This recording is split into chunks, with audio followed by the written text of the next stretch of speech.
Chapter 7. Cutting from the Daily Graph, 8th of August.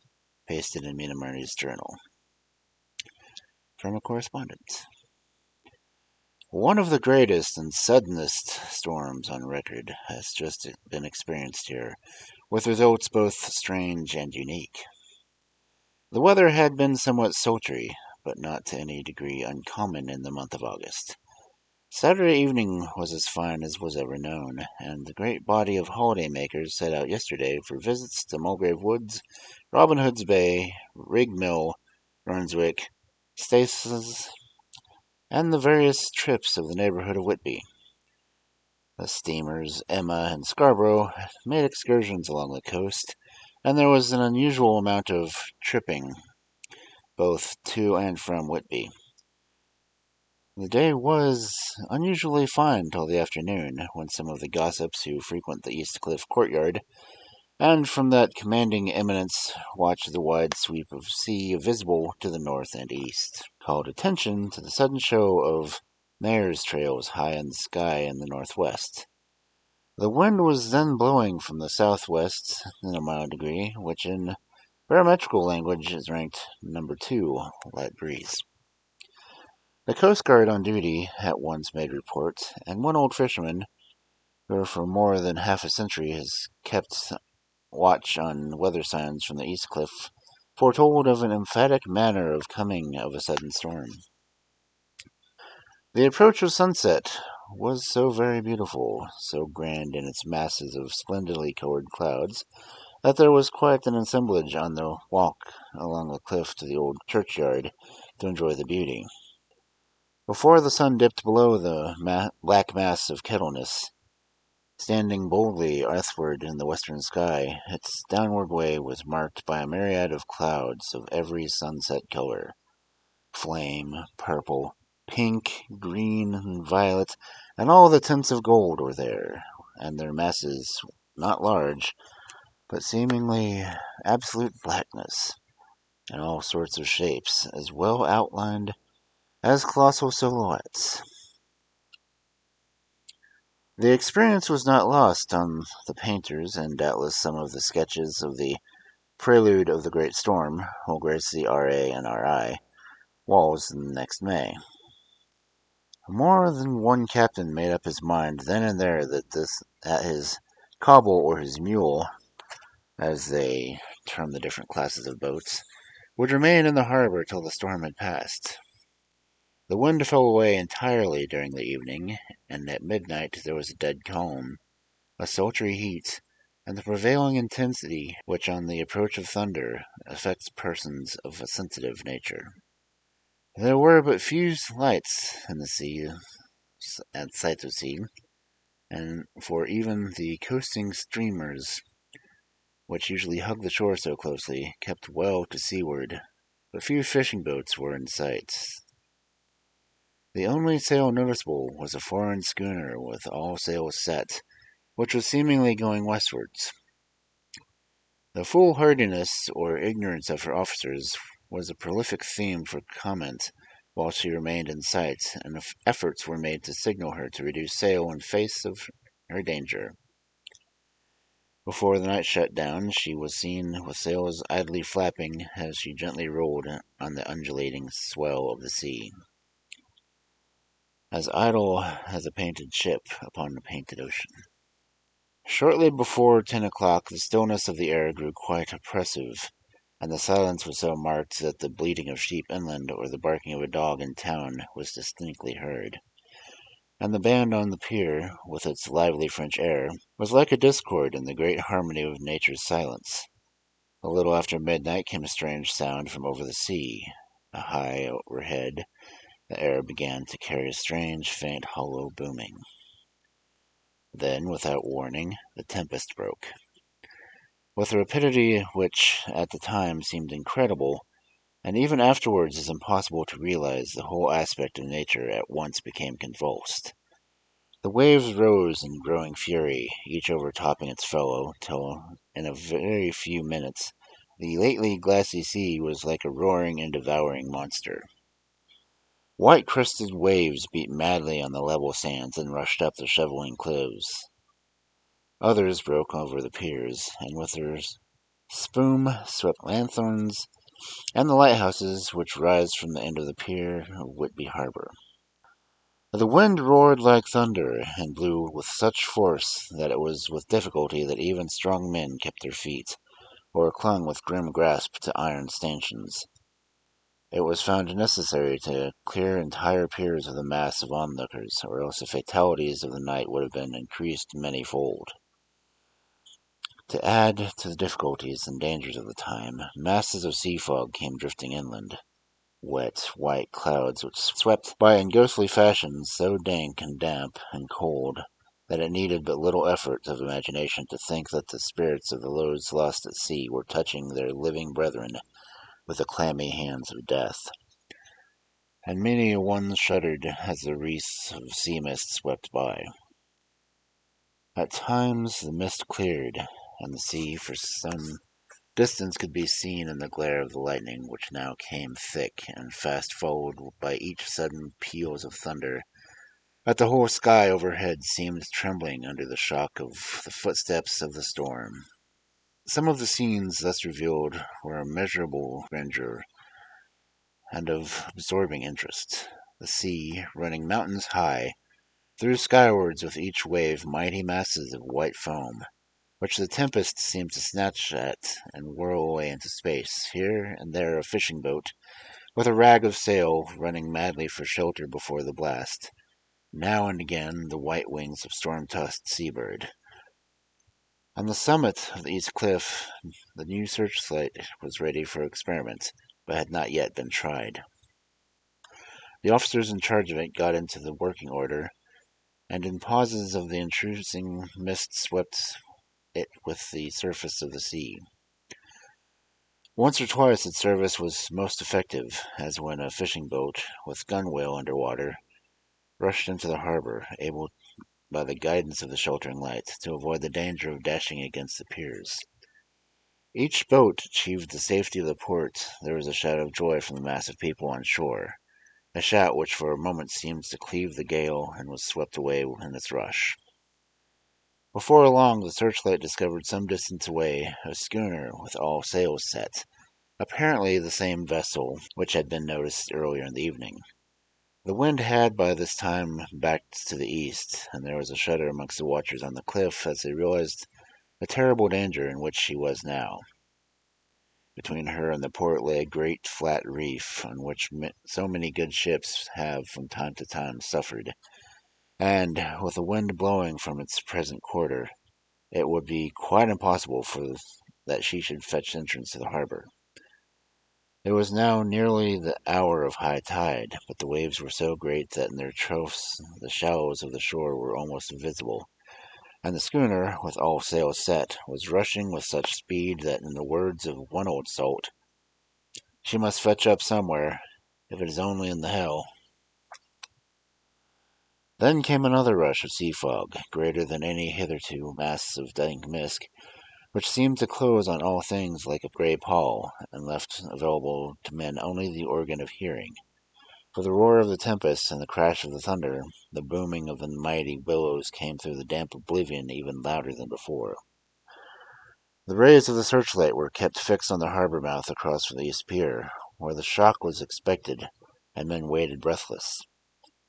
The wind suddenly shifted to the northeast, and the remnant of the sea fog melted in the blast, and then, mirabodictu, between the piers, leaping from wave to wave as it rushed at headlong speed, swept the strange schooner before the blast, with all sail set, and gained the safety of the harbor. The searchlight followed her, and a shudder ran through all who saw her, for lashed to the helm was a corpse with a drooping head, which swung horribly to and fro at each motion of the ship. No other form could be seen on deck at all. A great awe came to all as they realized that the ship, as if by miracle, had found the harbor, unsteered save by the hand of a dead man. However, all took place more quickly than it takes to write these words. The schooner paused not, but rushing across the harbor, pitched herself on that accumulation of sand and gravel washed by many tides and many storms into the southeast corner of the pier jutting under the east cliff, known locally as Tate Hill Pier. There was, of course, a considerable concussion as the vessel drove up the sand heap. Every spar, rope, and stay was strained, and some of the top hammer came crashing down. But strangest of all, the very instant the shore was touched, an immense dog sprang up on deck from below, as if it shot up by the concussion, running towards, jumped on the bow and onto the sand, making straight for the steep cliff where the churchyard hangs over the laneway to the east pier so steeply that some of the flat tombstones, thrustings and throughstones, or as they call them at Whitby vernacular, actually project over where the sustaining cliff has fallen away. It appeared in the darkness, which seemed intensified just beyond the focus of the searchlight. It so happened that there was no one at the moment at Tate Hill Pier, as all those whose houses were in close proximity were either in bed or were out in the heights above. Thus the Coast Guard on duty on the eastern side of the harbor, who at once ran down to the little pier and was the first to climb on board. The men working the searchlight, after scouring the entrance of the harbor without seeing anything, then turned the light on the derelict and kept it there.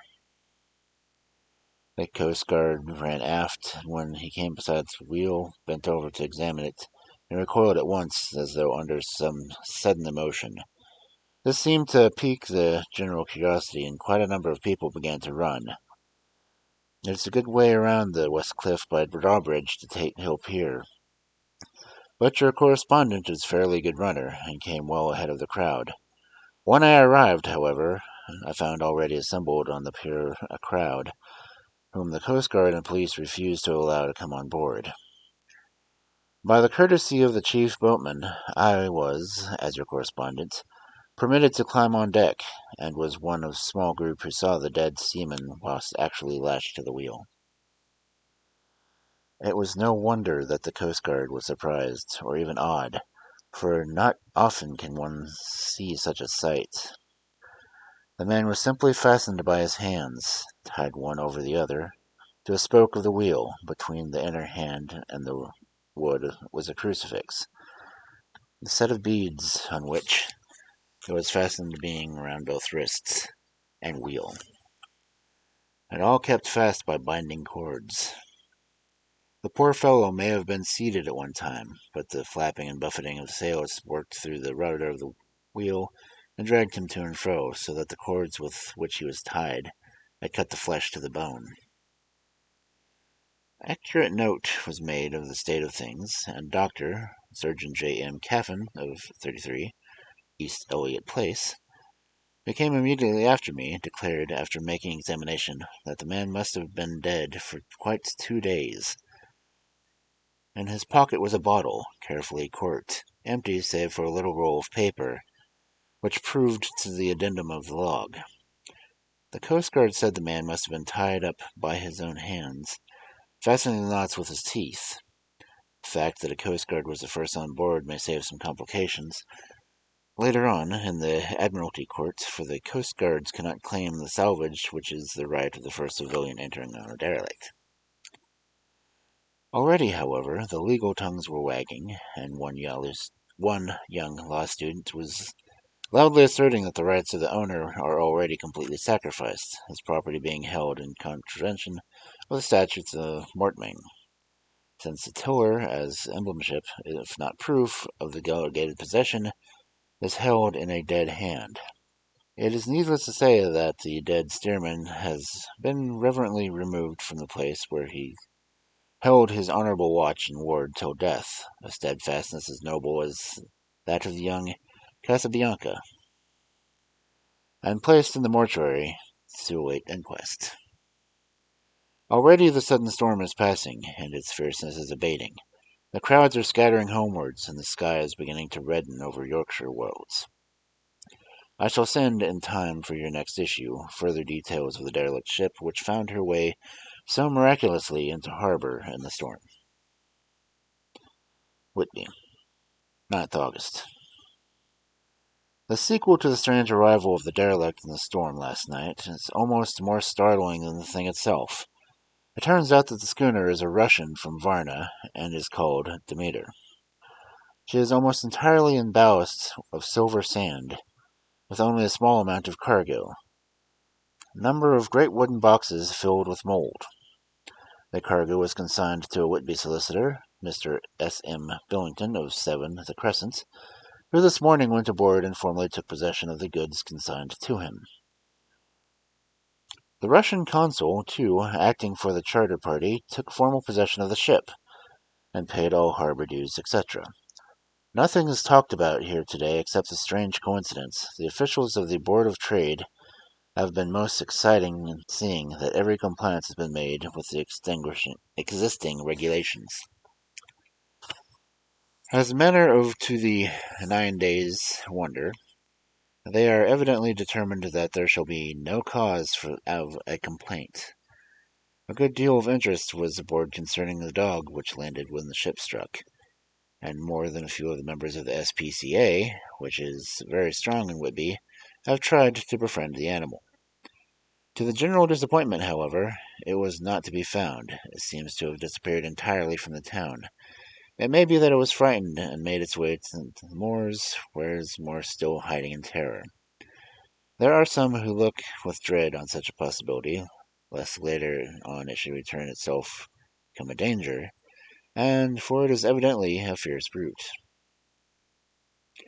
Early this morning, a large dog, a half-bred mastiff belonging to a coal merchant close to the Tate Pier Hill, was found dead on the roadway opposite the master's yard. It had been fighting, and manifestly had a savage opponent, for its throat was torn away, and its belly was split open as if with a savage claw. Later. By the kindness of the Board of Trade Inspector, I have been permitted to look over the logbook of the Demeter, which was in order up to within 3 days, but contained nothing of special interest except as to the facts of missing men. The greater interest, however, is with regard to the paper found in the bottle, which was today produced at the inquest, and a more strange narrative than the two between them unfold it has not been my lot to come across. As there is no motive for concealment, I am permitted to use them, and accordingly send you a rescript, simply omitting technical details of seamanship and supercargo. It almost seems as though the captain had been seized with some kind of mania before he got well into blue water, and that this had developed persistently throughout the voyage. Of course, my statement must be taken cum guano, since I am writing from the dictation of a clerk of the Russian consul, who kindly translated for me, time being short. The Log of the Demeter, Varnak to Whitby. Written 18 July. Things so strange happening that I shall keep accurate note henceforth till we land. On 6th July, we finished taking in cargo, silver sand and boxes of earth. At noon set sail. East wind, fresh. Crew, 5 hands, 2 mates, cook, and myself, captain. On 11 July, at dawn, entered before us, boarded the Turkish customs officers. Bakshish, all correct, underway at 4 p.m. On 12th July, through Dardanelles, more customs officers and flagboat of guarding squadron. Bakshish again. Work of officers thorough, but quick. Want us off soon. At dark, passed into archipelago. 13th July, past Cape Matapan. Crew dissatisfied about something. Seemed scared, but would not speak out. On July 14th, was somewhat anxious about crew. Men all steady fellows who sailed with me before. Mate could not make out what was wrong. They only told him that there was something on board, and crossed themselves. Mate lost temper with one of them that day and struck him. Experienced fierce quarrel, but all was quiet. On 16 July, mate reported in the morning that one of the crew, Profusky, was missing. Could not account for it. Took larboard watch 8 bells last night. Was relieved by Arbamoff, but did not go to bunk. Men more downcast than ever. All said they expected something of the kind, but would not say more that there were something on board. Mate getting very impatient with them. Feared some trouble ahead. On 17 July, yesterday, one of the men, Ogarin, came to my cabin in an awestruck way, confided to me that he thought there was a strange man aboard the ship. He said that in his watch he had been sheltering behind the deckhouse, and there was in the rainstorm when he saw a tall, thin man, who was not like any of the crew, come up from the companionway and go along the deck forward and disappear. He followed cautiously, but when he got to bows, found no one, and the hatchways were all closed. He was in a panic of superstitious fear, and I am afraid the panic may spread. To ally it, I shall today search entire ship carefully from stem to stern. Later in the day, I got together the whole crew and told them, as they evidently thought there was someone on the ship, we should search from stem to stem. First mate angry, said it was a folly, and to yield to such foolish ideas would demoralize the men. He said he would engage to keep them out of trouble with a handspike. I let him take helm, while the rest began the thorough search. All keeping abreast, with lanterns, we left no corner unsearched. As there was only big wooden boxes, there were no odd corners where a man could hide. Men much relieved when the search over, and went back to work cheerfully. First mate scowled and said nothing. 22nd July. Rough weather last 3 days, and all hands busy at sails. No time to be frightened. Men seem to have forgotten their dread. Mate cheerful again, and all on good terms. Praised men for their work in bad weather. Past Gibraltar and out through Straits. All well. 24th July. There seems to be some doom over the ship, already a hand short and entering the Bay of Biscay with wild weather ahead, and yet last night another man lost, disappeared. Like the first, he came off his watch and was not seen again. Men all in panic of fear. Sent around Robin, asking to have double watch, as they fear to be alone. Mate violent. Fear there will be some trouble, as either he or the men will do some violence. 20th July.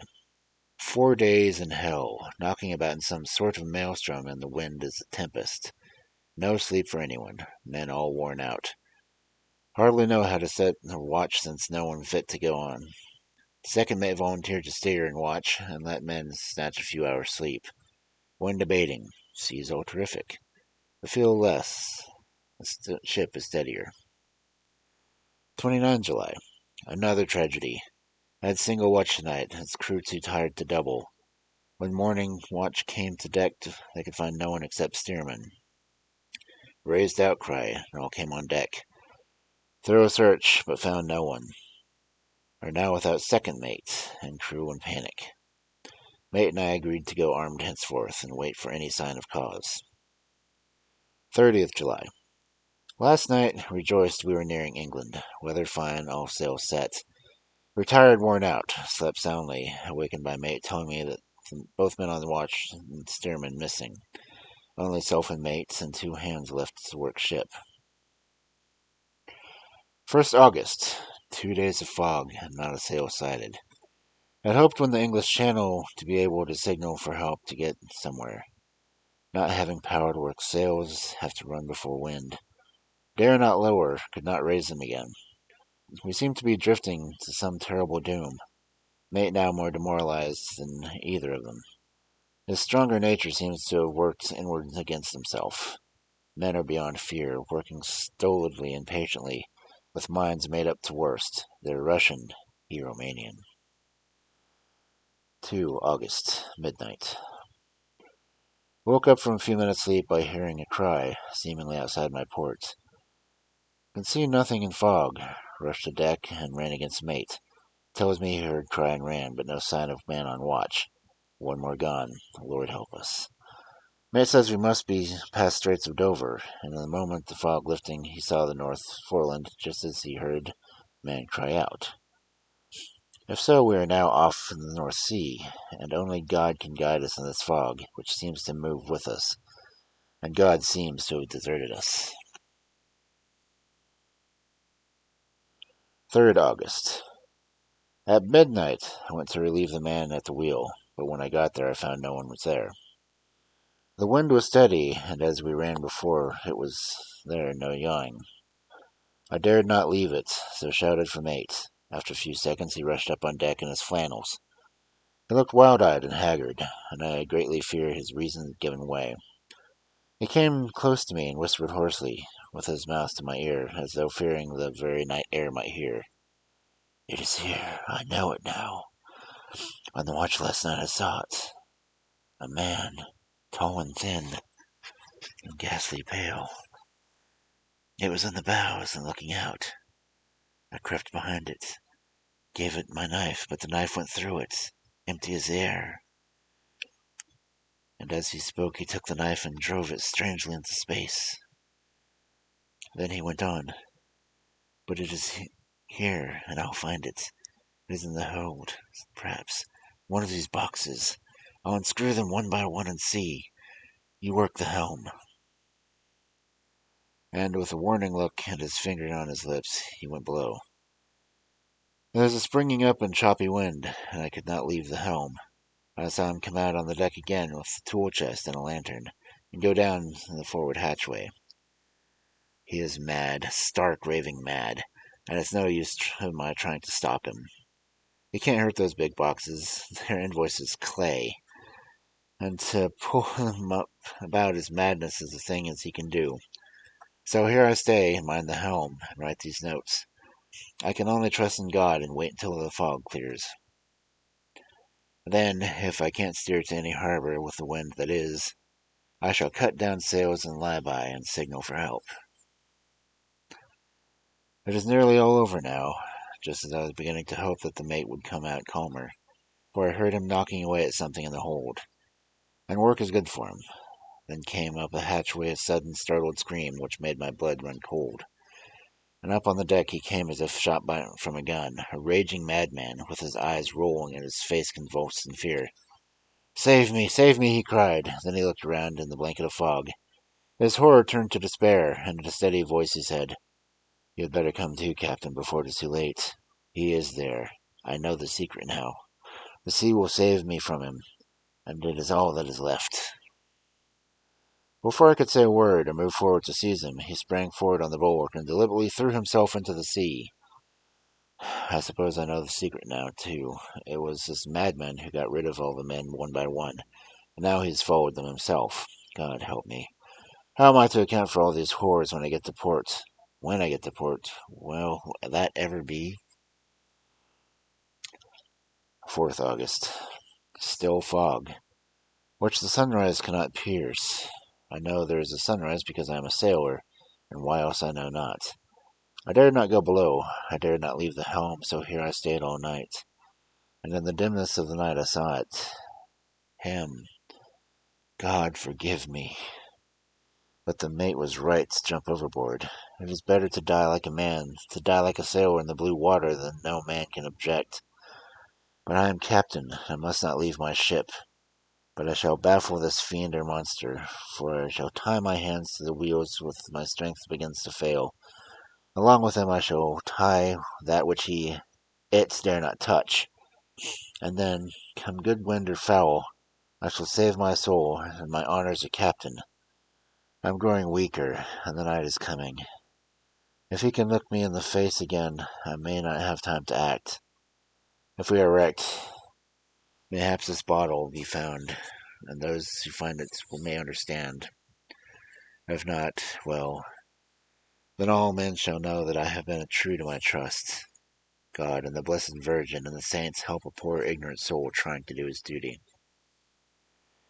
Of course, the verdict was an open one. There is no evidence to adduce, and whether or not the man himself committed the murders, there is none to say. The folk hold almost universally here that the captain is simply a hero, and that he is given a public funeral. Already it is arranged that his body is to be taken with a train of boats up the Esk for a piece, then brought back to Tate Hill Pier, and up the Abbey steps, where he is buried in the churchyard of the cliff. The owners of more than 100 boats have already given their names in wishing to follow him to the grave.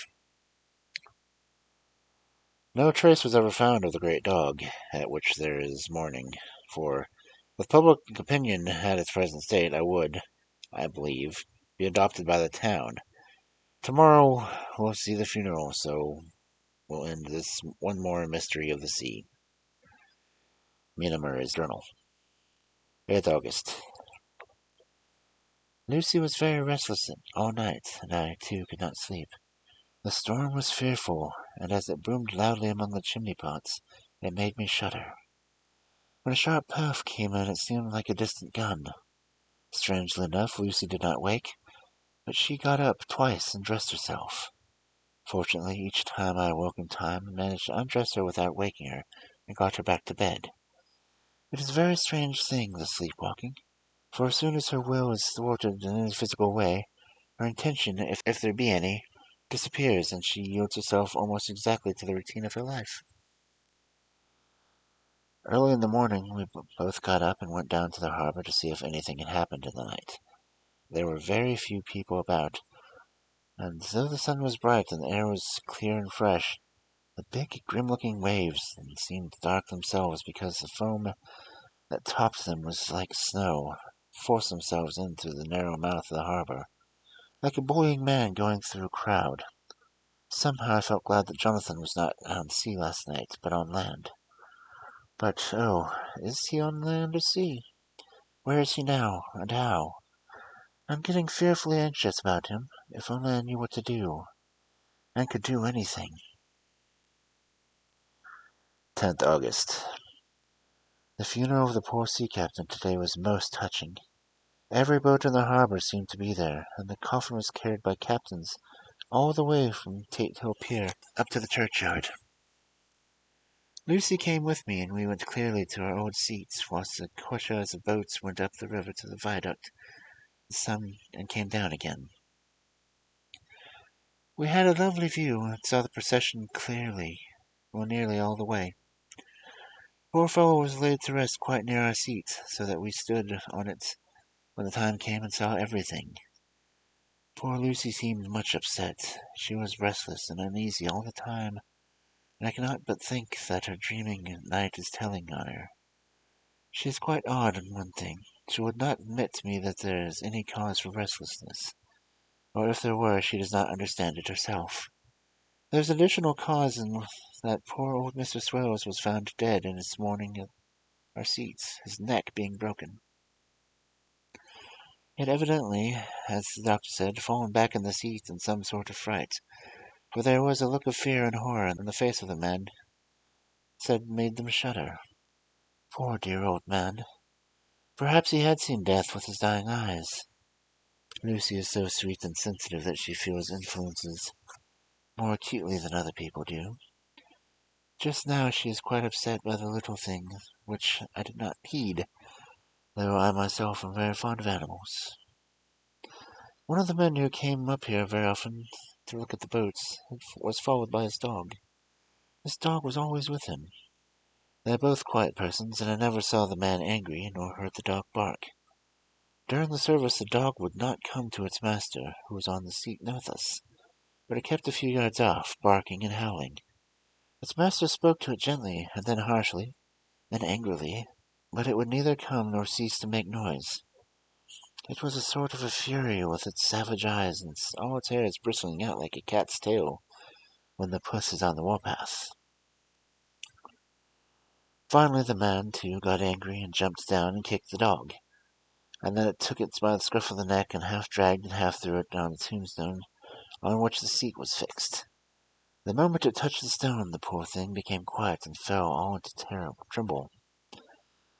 It did not try to get away, but crouched down, quivering and cowering, and was in such a pitiable state of terror that it tried, though without effect, to comfort it. Lucy was full of pity, too, but she did not attempt to touch the dog, but looked at it with an agonized sort of way. I greatly fear that she is too supersensitive a nature to go through the world without trouble. She will be dreaming of this tonight, I'm sure. The whole agglomeration of things. The ship steered into port by a dead man, his attitude, tied to the wheel with a crucifix and beads, the touching funeral, the dog, now furious and now in terror, will all afford material for her dreams. I think it would be best for her to go to bed tired out physically, so I shall take her on a long walk by the cliffs to Robin Hood's Bay, and back. She ought not to have much inclination for sleepwalking, then. Chapter 8. Mina Murray's Journal. Same day, 11 o'clock p.m. Oh, but I'm tired. If it were not that I have made my diary a duty, I should not open it tonight. We had a lovely walk. Lucy, after a while, was in gay spirits, owing, I think, to some dear cows who came nosing towards us in the field in the lighthouse, and frightened the wits out of us. I believe we forgot everything, except, of course, personal fear, and it seemed to wipe the slate clean and give us a fresh start. We had a capital severe tea at Robin Hood's Bay in a sweet little old-fashioned inn, with a bow window right over the seaweed-covered rocks in the stand. I believe we should have shocked the new woman with our appetites. Men are more tolerant, bless them. Then we walked home with some, or rather, stoppages to rest, with our hearts full of constant dread of wild bulls. Lucy was really tired, and we intended to creep off to bed as soon as we could. The young curate came in, however, and Mrs. Westerner asked him to stay for supper. Lucy and I both had a fight for it with the dusty miller. I know it was a hard fight on my part, and I am quite heroic. I think that some day the bishops must get together and see about breeding up a new class of curates who don't take supper, no matter how they may be pressed to, and who will know when girls are tired. Lucy is asleep and breathing softly. She has more color in her cheeks than usual, and looks oh so sweet. If Mr. Holmwood fell in love with her seeing her sleeping would only in the drawing room, I wonder what he would say if he saw her now. Some of the new woman writers will some day start an idea that men and women should be allowed to see each other sleep before proposing and accepting. She will do the proposing herself, and a nice job she will make of it, too. There's some consolation in that. I'm happy tonight because dear Lucy seems better. I really believe she has turned the corner, and that we are over the troubles of dreaming. I should be quite happy if only I knew Jonathan. God bless and keep him. 11 August, 3 a.m. Diary again. No sleep now, so I might as well write. I am too agitated to sleep. We have had such an adventure, such an agonizing experience. I fell asleep as soon as I closed my diary. Suddenly I became broad awake and sat up, with a horrible sense of fear upon me, and of some feeling of emptiness around me. The room was dark. I could not see Lucy's bed. I stole across and felt for her. The bed was empty. I lit a match and found that she was not in the room. The door was shut, but not locked, as I had left it. I feared to wake her mother, who had been more than unusually ill lately, so threw on some clothes and got ready to look for her. As I was leaving the room, it struck me that the clothes she wore might give me some clue of her dreaming intention. A dressing gown would be in a house. Dress outside. Dressing gown and dress were both in their places. Thank God, I said to myself. She cannot be far. She is only in her nightdress. I ran downstairs and looked in the sitting room. Not there. Then I looked in all the other rooms of the house, with an ever-growing fear chilling my heart. Finally I came to the hall door and found it open. It was not wide open, but the latch of the lock had not caught. People of the house are careful to lock the door every night, so I feared that Lucy must have gone out as she was. There was no time to think of what might happen.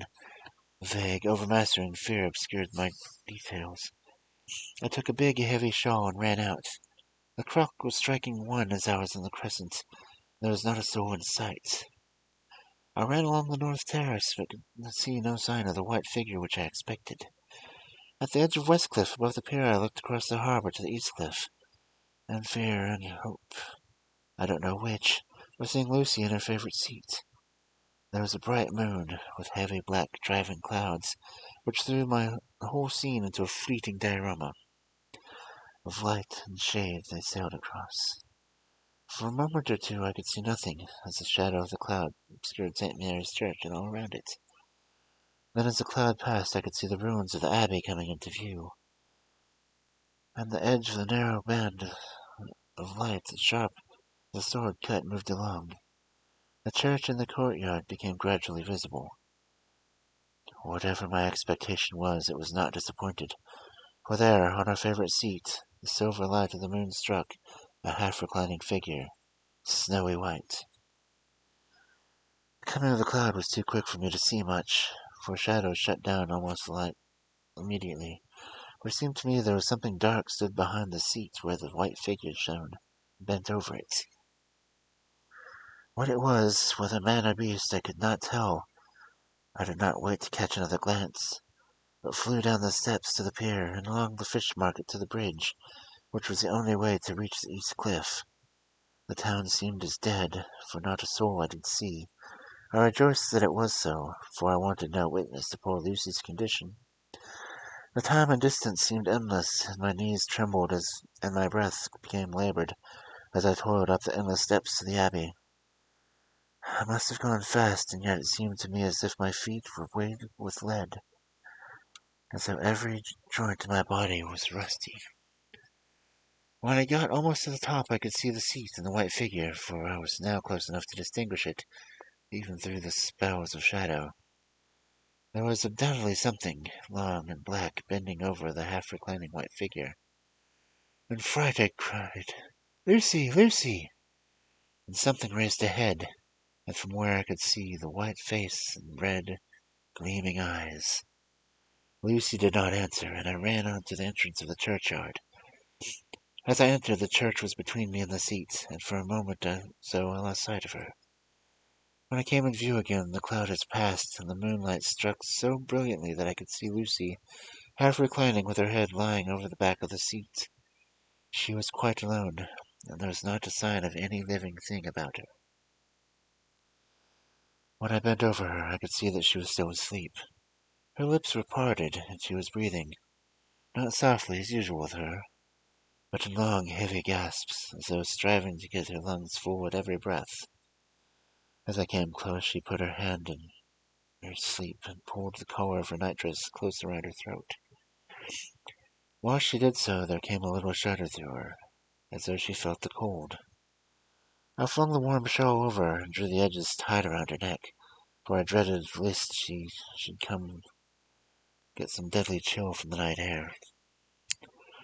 And clad as she was, I feared to wake her all at once, so in order to have my hands free that I might help her, I fastened the shawl at her throat with a big safety pin. But I must have been clumsy in my anxiety and pinched or pricked it with her, for by and by, when her breathing became quieter, she put her hand to her throat again and moaned. When I had her carefully wrapped up, I put my shoes on her feet, and then began to gently try to wake her. At first she did not respond, but gradually she became more and more uneasy in her sleep, moaning and sighing occasionally. At last, as time was passing fast, and for many other reasons, I wished to get her home at once. I shook her more forcibly, till she finally opened her eyes and awoke. She did not seem surprised to see me, as, of course, she did not realize all at once where she was. Lucy always wakes prettily, and even at such a time when her body must have been chilled with cold and her mind somewhat appalled at waking and clad in the churchyard at night, she did not lose her grace. She trembled a little and clung to me. When I told her to come at once with me home, she rose without a word, with the obedience of a child.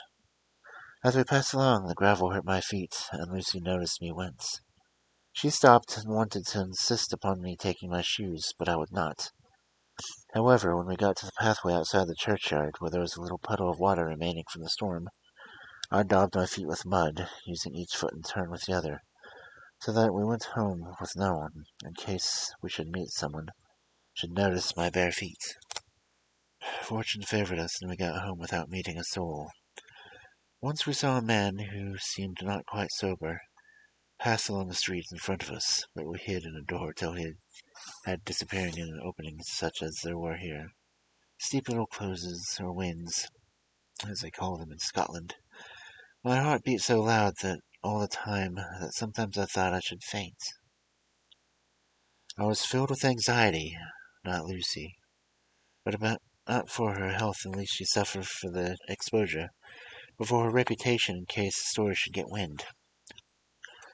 When we got in and had washed our feet and said a prayer of thankfulness together, I tucked her into bed.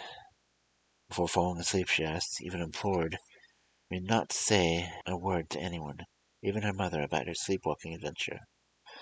I hesitated at first to promise, but on thinking of the state of her mother's health, and how the knowledge of such thing would fret her, and thinking, too, if such a story might become distorted, infallibly would, in case it should leak out, I thought it wisest to do so. I hope I did right. I have locked the door, and the key is tied to my wrist, so perhaps I shall not be again disturbed. Lucy is sleeping soundly. The reflex of the dawn is high and far over the sea. Same day, noon. All goes well. Lucy slept till I woke her, and seems not to have even changed her side. The adventure of the night does not seem to have harmed her. On the contrary, it has befitted her, for she looks better this morning than she has done for weeks. I was sorry to notice that my clumsiness with the safety pin hurt her. Indeed, I might have been serious, for the skin of her throat was pierced. I must have pinched up in the sleeve loose skin and transfixed it, for there are two little red points like pinpricks, and on the band of her nightdress was a drop of blood. When I apologized and was concerned about it, she laughed and petted me, and said she did not even feel it. Fortunately, it is not enough to leave a scar, as it is so tiny. Same day, night. We passed a happy day. The air was clear and the sun bright. There was a cool breeze.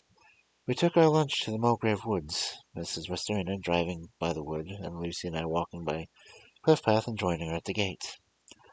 I felt a little sad myself, for I could not but feel how absolutely happy I would have been had Jonathan been with me.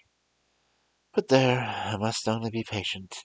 In the evening we strolled past the casino terrace and heard some good music by the floor in Mackenzie, and went to bed early. Lucy seems more restful than she has been the last time, and fell asleep at once. I shall lock the door and secure the key as same as the night before, though I do not expect any trouble tonight. 12th August. My expectations were wrong. Twice during the night I was awakened by Lucy trying to get out. She seemed, even in her sleep, to be a little impatient at finding the door shut, and went back to bed under a sort of protest. I woke with the dawn and heard the birds chirping outside the window. Lucy woke too, and I was glad to see that she was even better than on the previous morning. All of her old gaiety seemed to have come back. She came and snuggled beside me, and told me about Arthur. I told her how anxious I was about Jonathan, and then she tried to comfort me. Well, she succeeded somewhat, for though sympathy can't alter facts, it can make them more bearable. 13th August. Another quiet day, and to bed with the key on my wrist as before. Again I woke in the night and found Lucy sitting up in bed, still asleep, pointing at the window. I got up quietly, and pulling aside the blind, looked out. It was a brilliant moonlight, and the soft effect of the night over the sea and sky merged together in one great silent mystery. It was beautiful beyond words. Between me and the moonlight flitted a great bat, doing great whirling circles. Once or twice it came close, but was, I suppose, frightened at seeing me, and flitted away across the harbor towards the Abbey.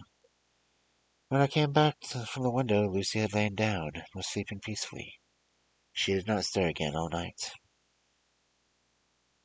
14th August. On the East Cliff, reading and writing all day, Lucy seems to have become much in love with the spot as I am. It is hard to get her away from it when it is time to come home for lunch, tea, or dinner. In the afternoon she made a funny remark. We were coming home from dinner, and she had to stop on top of the steps from the West Pier and stop to look at the view, as we generally do. The sun was setting low down in the sky, and was just dropping behind Candlemas. A red light was thrown over the East Cliff and old Abbey, and seemed to bathe everything in a beautiful rosy glow. We went silent for a while, then suddenly murmured to herself, "His red eyes again. They are just the same." It was an odd expression, coming apropos of nothing, that it seemed quite startling. I slewed about a bit, as to see Lucy well without seeming to stare at her, and saw that she was half-dreamy state, with an odd look on her face that I could not quite make out. So I said nothing, but followed her eyes. She appeared to be looking over our town seats, whereupon a dark figure was seated alone. I was a little startled myself, for it seemed for an instant as if the stranger had great eyes like burning flames, but a second look dispelled the illusion. The red sunlight was shining on the windows of St. Mary's Church behind our seat, and as the sun dipped there, just as a sufficient charge of refraction, a reflection to make it appear as the light had moved. I called Lucy's attention to the peculiar effect, and she became herself with a start. But she looked sad all the same. May have been that she was thinking of that terrible night up there. We never referred to it, so I said nothing, and went home to dinner. Lucy had a headache and went to bed early. I saw her asleep and went out for a little stroll myself. I walked along the cliffs to the westward, and was full of sweet sadness, for I was thinking of Jonathan. When coming home, it was then bright moonlight, so bright that, though the front of our part of the crescent was in shadow, everything could well be seen. I threw a glance up at our window, and saw Lucy's head leaning out. I thought that perhaps she was looking out for me, so I emptied my handkerchief and waved. She did not notice or make any movement whatsoever. Just then the moonlight crept around an angle of the building, and the light fell on the window. There distinctly was Lucy with her head lying up against the side of the window-sill, and her eyes shut. She was fast asleep, and by her, seated on the window-sill, was something that looked like a good-sized bird. I was afraid she might get a chill, so I ran upstairs, but as I came into the room she was moving back to her bed, fast asleep, and breathing heavily. She was holding her hand to her throat, as though to protect it from the cold. I did not wake her, but tucked her up warmly, and taking care that the door was locked and the window fastly secured. She looks so sweet as she sleeps. She is paler than is her wont, and there is a drawn, haggard look in her eyes which I do not like. I fear she is fretting about something. I wish I could find out what it is. 15th August. Rose later than usual. Lucy is languid and tired, and slept on after we had been called. We had a happy surprise at breakfast. Arthur's father is better, and wants the marriage to come off soon. Lucy is quite full of joy, and her mother is glad and sorry at once. Later on in the day she told me of the cause. She is grieved to lose Lucy at her very own, but she is rejoiced that she is soon to have someone to protect her. Poor dear sweet lady. She confided to me that she has got her death warrant. She has not told Lucy, but made me promise secrecy. Her doctor told her that within a few months, at most, she must die, for her heart is weakening. At any time, even now, a sudden shock would be almost sure to kill her. We were wise to keep from her the affair of the dreadful night of Lucy's sleepwalking. 17th of August. No diary for 2 whole days. I have not had the heart to write. Some sort of shadowy pall seems to be coming over our happiness. No news from Jonathan, and Lucy seems to be growing weaker, whilst her mother's hours are numbering and close. I do not understand Lucy's fading away she is doing. She eats well and sleeps well, and enjoys the fresh air. But all the time the roses in her cheeks are fading, and she gets weaker and more languid day by day. At night I fear her gasping as if for air. I keep the key to our door fastened to my wrist, but she gets up and walks about the room and sits at the open window. Last night I found her leaning out when I woke up. When I tried to wake her I could not. She was in a faint. When I managed to restore her she was as weak as water, and cried silently between long, painful struggles for breath. When I asked her how she had come to the window, she shook her head and turned away. I trust her feeling ill may not be from the unlucky prick of a safety pin. I looked at her throat now as she lay asleep, and all the tiny wounds seem not to have healed. They are still open, and, if anything, larger than before, and the edges of them are faintly white, like they are little white dots with red centers. Unless they heal within a day or two, I shall insist on the doctor seeing about them. Letter, Samuel F. Billington and Son, Solicitors, Whitby Domesters, Carter, Patterson, Co., London, 17th of August. Dear Sirs, herewith please receive invoices of goods sent by Great Northern Railway. Same are to be delivered to Carfax near Perfect, immediately upon receipt of goods at King's Cross. The house is at present empty, but enclosed please find keys, all of which are labeled. You will please deposit the boxes, 50 in number, which form the consignment, in a particularly ruined building forming part of the house, and marked A on rough diagram enclosed. Your agent will easily recognize the locality, as it is the ancient chapel of the mansion. The goods leave by train at 9:30 tonight, and will be at King's Cross at 4:30 tomorrow afternoon. As our client wishes delivery made as soon as possible, we shall be obliged by your having teams ready to King's Cross at the time named and forthwith conveying the goods to the destination. In order to alleviate any delays possible through the routine requirements as to payment of your department, we enclose a check here for £10, receipts of which please not acknowledge. Should the charge be less than this amount, you can return balance. If greater, you shall at once send a check for difference on hearing from you. You are to leave the keys on coming away from the main hall from the house, where the proprietor may get them on his entering the house by means of his duplicate key. Pray do not take us as exceeding the bounds of business courtesy in pressing you in all ways to use the utmost expedition. We are your dear sirs, faithfully yours, Samuel F. Billington and Son. Letter, Messrs. Carter, Patterson and Co., London, to Messrs. Billington and Son, Whitby. Dear Sirs, we beg to acknowledge $10 received and return the check of £1.17.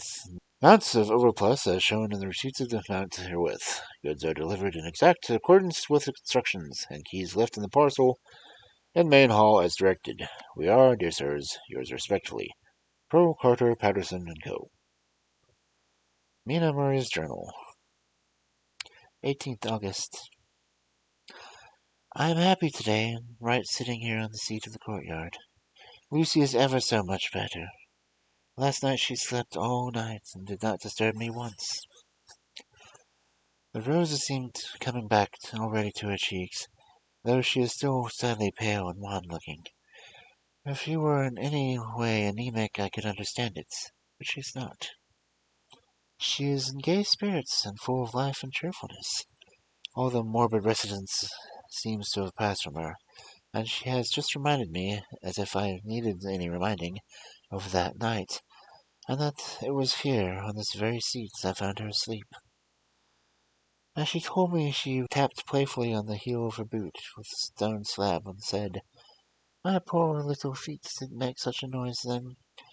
I dare say poor old Mrs. Swales would have told me that it was because I didn't want to wake up Georgie."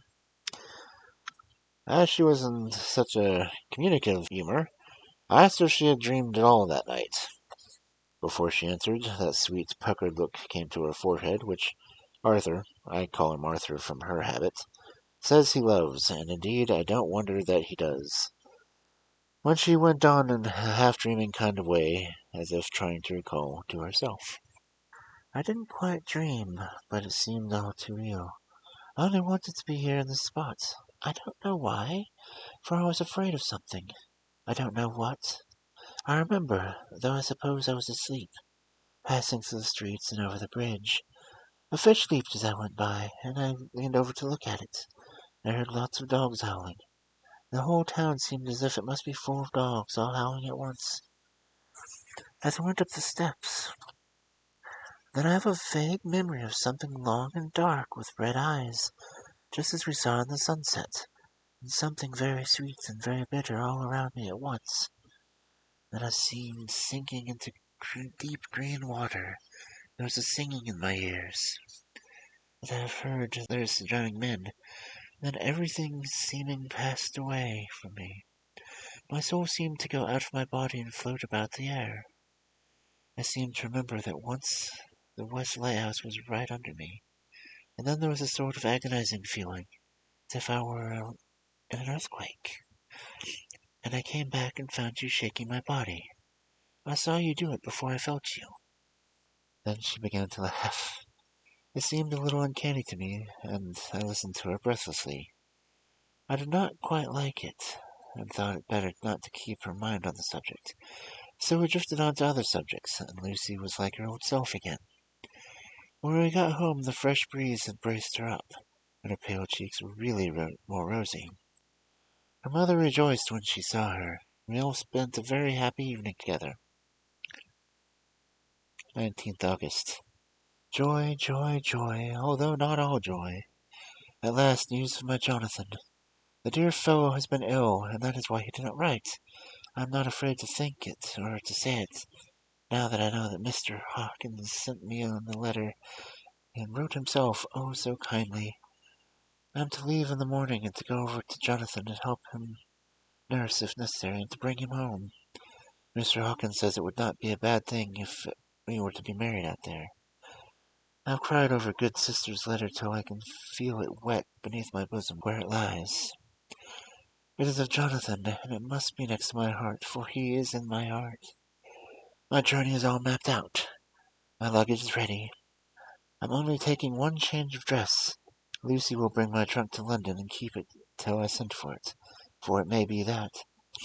I must write no more. I must keep it to say to Jonathan, my husband. The letter that he sent and touched must comfort me until we meet. Letter, Sister Agatha, Hospital of St. Joseph and St. Mary, Budapest, to Miss Wilhelmina Murray. 12th of August.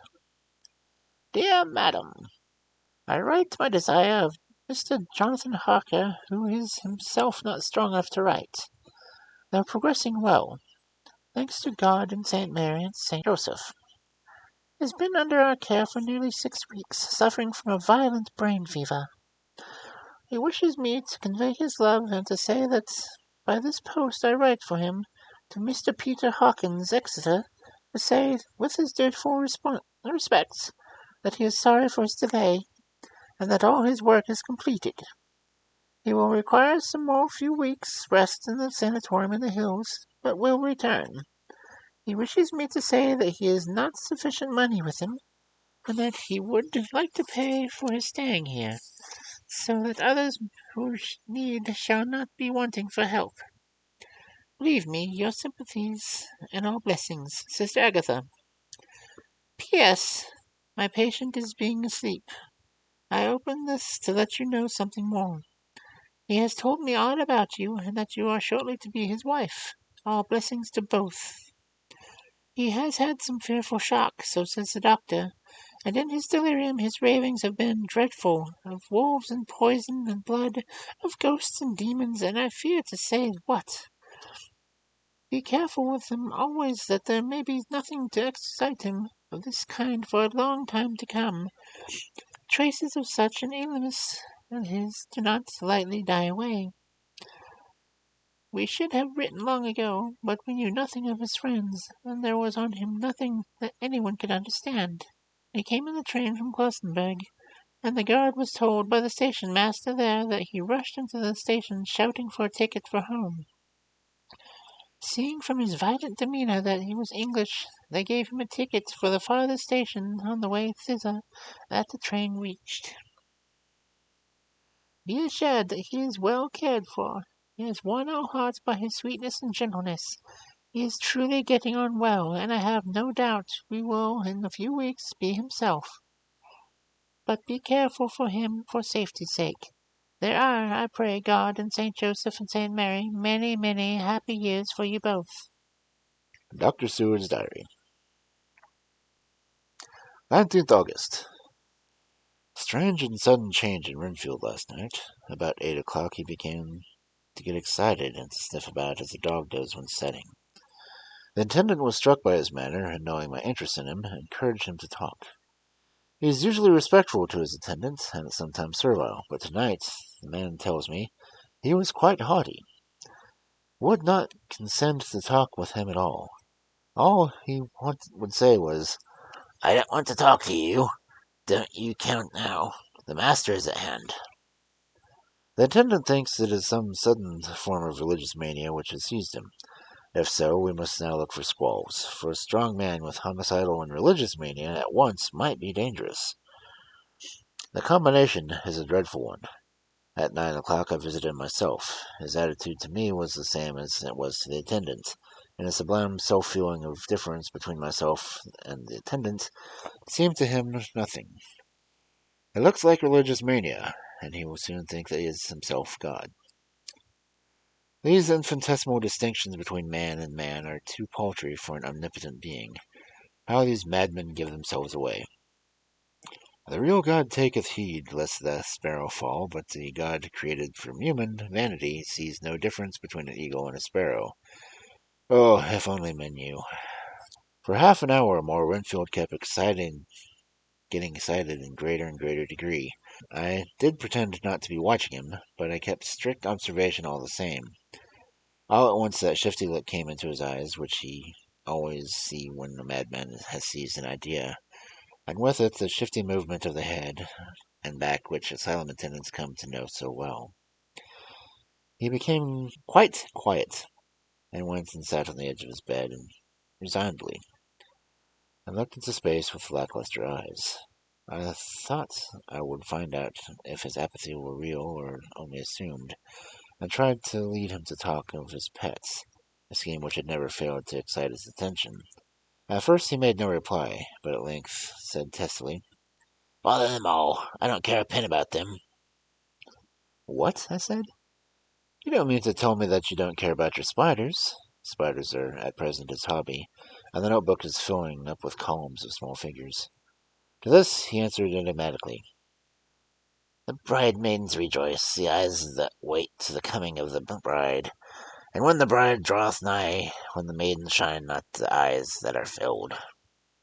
He would not explain himself, but remained obstinately seated in his bed, and all the time I remained with him. I am weary tonight and in low spirits. I cannot think of Lucy and how different things might have been. If I don't sleep at once, Coral, the modern Morpheus, carbon 2, HCl3O, H2O. I must be careful not to let it grow into a habit. No, I shall take none tonight. I have thought of Lucy, and I shall not dishonor her by mixing the two. If need be tonight, shall be sleepless. Glad I made the resolution, gladder that I kept it. I had lain tossing about when I heard the clock strike only twice, when the night watchman came to me, sent up from the ward to say that Renfield had escaped. I threw on clothes and ran down at once. My patient is too dangerous a person to be roaming about. Those ideas of his might work out dangerous with strangers. The attendant was waiting for me. He said he had not seen him 10 minutes before, seeming asleep in his bed when he looked through the observation trap door. His attention was called by the sound of the window being wrenched out. He ran back, saw his feet disappear through the window, and had at once sent up for me. He was only in his night gear, and could not be far off. The attendant thought it would be more useful to watch where he should go than to follow him, as he might lose sight of him. Whilst getting out of the building by the door, he is a bulky man and couldn't get through the window. I am thin, and with his aid I got out, feet foremost, and, as we were only a few feet above the ground, landed unhurt. The attendant told me the patient had gone to the left and had taken the straight line, so I ran as quickly as I could. As I got through the belt of the trees and saw a white figure scale the high wall which separates our grounds from those of the deserted house, I ran back at once and told the watchman to get 3 or 4 men immediately to follow me to the grounds of Carfax, in case our friend might be dangerous. I got a ladder myself, and, crossing the wall, dropped down on the other side. I could see Renfield's figure just disappearing behind the angle of the house, so I ran after him. On the far side of the house, I found him pressed close against the old iron-bound side of the door of the oak chapel. He was talking, apparently to someone, but I was afraid to go near enough to hear what he was saying, lest I frighten him and he should run off. Chasing an errant swarm of bees is nothing to following a naked lunatic when a fit escaping is upon him. After a few minutes, however, I could see that he did not take note of anything around him, so I ventured to draw nearer. The more so my men had now crossed the wall and were closing on him. I heard him say, I am here to do your bidding, master. I am your slave, and you will reward me, for I shall be faithful. I have worshipped you long and far off. Now that you are near, I await your commands, and you will not pass me by, will you, dear master, in your distribution of good things? "He is a selfish old beggar, anyhow. He thinks of the loaves and fishes when he believes that he is real presence. His manias make a startling combination. When we closed on him, he fought like a tiger. He is immensely strong, and he was more like a wild beast than a man. I never saw a lunatic in such a paroxysm of rage before. I hope I shall not again. It is a mercy that we found out his strength and his danger in good time. With strength and determination like this, he might have done wild work before he was caged. He is safe now, at any rate. Jack Shepherd himself couldn't get free of the strait waistcoat that keeps him restrained, and he's chained to a wall in a padded room. His cries are at times awful, but the silences that follow are more deadly still, for he means murder in every turn and movement. Just now he spoke coherent words for the first time. I am patient, master.